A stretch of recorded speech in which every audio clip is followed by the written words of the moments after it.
Moi, l'ancien, je m'adresse à celle qui est la reine choisie par Dieu, et à ses enfants que j'aime dans la vérité. Pas seulement moi, mais aussi tous ceux qui ont connaissance de la vérité. Grâce à cette vérité qui demeure en nous et qui sera avec nous pour toujours. Et avec nous seront la grâce, la miséricorde, la paix de la part de Dieu le Père et de Jésus-Christ, le Fils du Père, dans la vérité et dans l'amour. J'ai eu beaucoup de joie à trouver parmi tes enfants des hommes qui vivent dans la vérité selon le commandement que nous avons reçu du Père.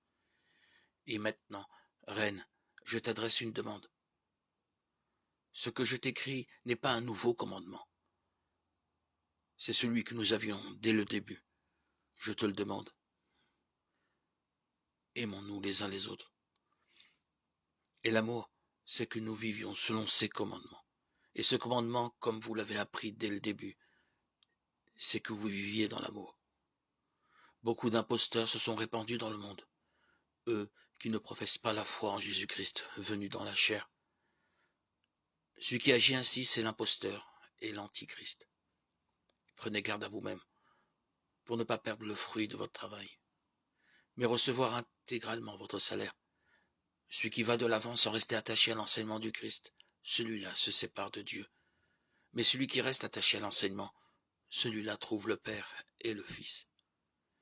Si quelqu'un vient chez vous sans apporter cet enseignement, ne l'accueillez pas dans votre maison et ne lui adressez pas votre salutation.